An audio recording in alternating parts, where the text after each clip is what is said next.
장김부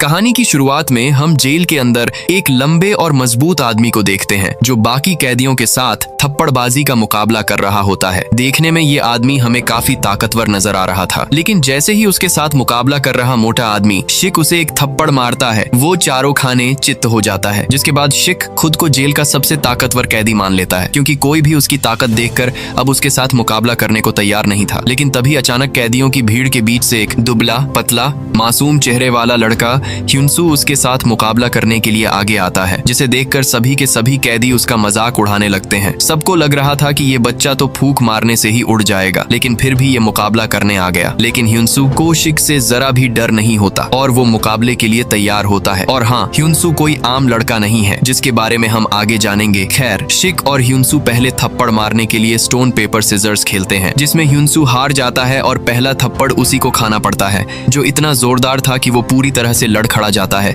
लेकिन फिर भी वो अड़ा रहता है और अब उसकी बारी है। ह्युनसू अपनी पूरी ताकत से शिक के मुंह पर करारा और जोरदार वार करता है, लेकिन शिक को उसके हमले से कुछ खास फर्क नहीं पड़ता। ये मुकाबला तब तक चलता है जब तक दोनों में से एक हार नहीं मान लेते। लेकिन आखिर में ह्युनसू चीटिंग करता है और थप्पड़ के बजाय मुक्के से शिक पर हमला करता है, जिससे शिक जमीन पर गिर जाता है। वही इस मुकाबले को देख रहा एक कैदी हान ह्युनसू की चीटिंग पकड़ लेता है, जो उसे काफी पसंद आती है। वही शिक एक बच्चे से पिटने के बाद हाथापाई पर उतर जाता है। पास में खड़े उसके चेले भी ह्युनसू पर हमला कर देते हैं।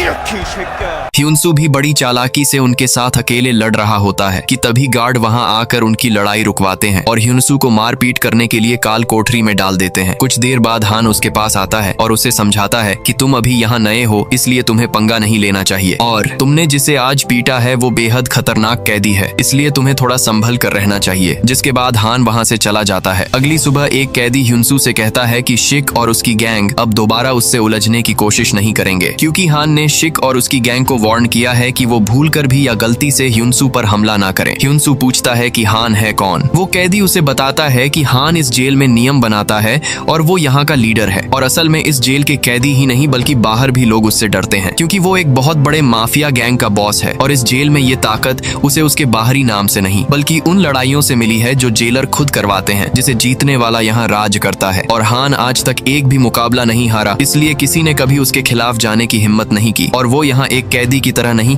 बल्कि राजा की तरह रहता है, और जिस पे उसका हाथ होता है उसे कोई छू भी नहीं सकता। लेकिन कुछ महीनों बाद माहौल पूरी तरह से बदल जाता है, जब एक नया कैदी किम अंदर आता है, एक ऐसा शख्स जो हान से भी कहीं ज्यादा खौफनाक है। किम के जेल के अंदर कदम रखते ही सारे कैदियों में डर फैल जाता है, यहाँ तक कि उसका नाम सुनते ही कई कैदी अपनी नजरें झुका लेते हैं। हान भी उसके आने की खबर सुन के उसके पास जाता है और जेल के अंदर सिगरेट के कारोबार में साथ काम करने का ऑफर देता है। दरअसल हान उससे डर नहीं रहा होता, बल्कि इसके पीछे दो वजह थे। पहला तो ये कि उसकी सजा लगभग पूरी होने वाली थी और वो कोई लड़ाई नहीं करना चाहता था, और दूसरा कि वो अपने दुश्मन और उनके चालों को अच्छी तरह समझता है, फिर वो अपने असली रूप में आता है। लेकिन किम को उसके इस ऑफर में कोई दिलचस्पी नहीं थी। उसी वक्त हान का आदमी एक बुरी खबर लाता है कि उनके सबसे खास आदमी को पकड़ लिया गया है। हान जल्दी से उसके पास जाता है और देखता है कि जेलर ने उसे पीट पीट कर अधमरा कर दिया है, यानी कि अब जेलर हान के साथ नहीं बल्कि किम के साथ मिल चुका है। हान ये सब देखकर जेलर पर गुस्सा हो जाता है, लेकिन जेलर गार्ड से कहकर हान को बुरी तरह पिटवाना शुरू कर देता है और आखिरी में उसे भी काल कोठरी में डलवा देता है। कुछ दिन काल कोठरी में बिताने के बाद जब हान बाहर आता है तो उसकी हालत बहुत खराब हो चुकी होती है। लेकिन तभी हम देखते हैं शिक को, जो हान से कभी डरा करता था, आज वो हान को जान से मारने की कोशिश करता है। लेकिन ह्युनसू अचानक उसे हमला करते देख लेता है और उसे धक्का देकर हान की जान बचा लेता है। जिसके बाद जेलर दोनों को पकड़ लेता है और ह्युनसू से पूछता है कि तुम्हारे पास कोई सबूत है कि शिक ने हान पर हमला किया है, जबकि जेलर सब कुछ जानता था, लेकिन वो किम के कहने पर शिक को बचाना चाहता था। कुछ देर बाद ह्युनसू हान से मिलने उसके सेल में जाता है, जहाँ पर हान ने उससे पूछा कि तुमने मेरी जान क्यों बचाई। ह्युनसू ने जवाब दिया कि वो लोगों की मदद करने से कभी पीछे नहीं हटता, क्योंकि ये सब उसकी माँ ने उसे सिखाया है। उसके इस जवाब से दोनों का रिश्ता और भी मजबूत हो जाता है।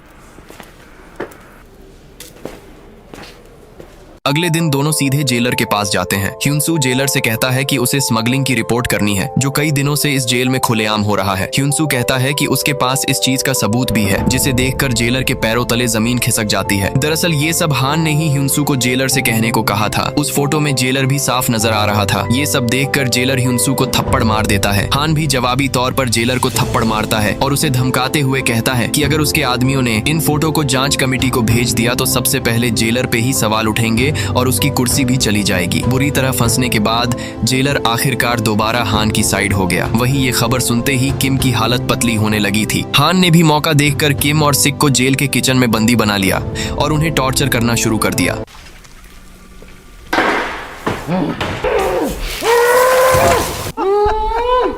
आखिरकार सिक डर के मारे टूट गया और उसने सारा सच उगल दिया। उसने बताया कि इन सब के पीछे मंचोल नाम के एक आदमी का हाथ है, जो कि असल में हान का ही बड़ा बॉस है, जिसने उसे रास्ते से हटाने का हुक्म दिया था, जिसके बदले में मंचोल ने उन्हें जेल में होने वाली तस्करी में 1/3 हिस्सेदारी का लालच दिया था। अपने ही लोगों से मिले धोखे को जानने के बाद हान हैरान रह गया और काफी गुस्से में आ गया। वहीं ह्युनसू हान के इस खूंखार रूप को देखकर डर जाता है और खुद को शांत रखने की कोशिश करता है ताकि उसकी असलियत उसके सामने ना आ जाए। इसके बाद सीन पीछे जाता है और हमारे सामने एक बहुत बड़ा राज खुलता है। ह्युनसू, जिसे हम एक कैदी समझ रहे थे, वो असल में एक अंडरकवर ऑफिसर है, जिसका मिशन है हान से दोस्ती करना और उसका भरोसा जीतना और उसके गैंग को पकड़वाना, जो कि एक बेहद खतरनाक मिशन है। ह्युनसू की चीफ ऑफिसर, जिसका नाम इंसुक है, जो एक बेरहम ऑफिसर थी, जो अपने काम को लेकर काफी सीरियस रहती है। साथ ही वो केस सोल्व करने के लिए किसी भी हद तक जा सकती है और उसने ह्युनसू से वादा किया है कि अगर वो इस मिशन में कामयाब रहा तो उसकी बीमार माँ, जिन्हें जीने के लिए किडनी की जरूरत है, उनके लिए इंसुक किडनी डोनर का इंतजाम करवा देगी। ह्युनसू भी अपनी माँ के लिए इतने खतरनाक मिशन करने के लिए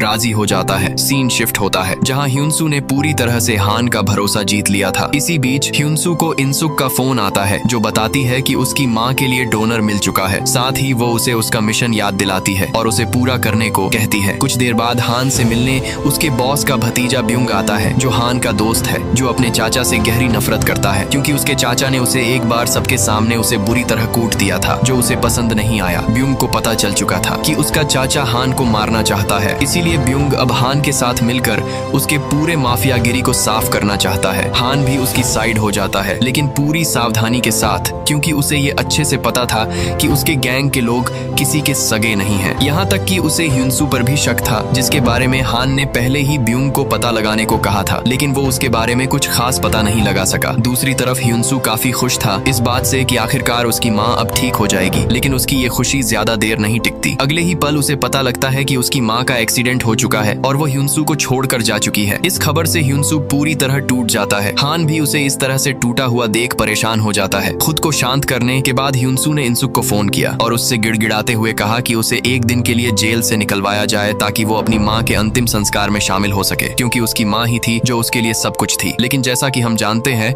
इंसुक एक बेरहम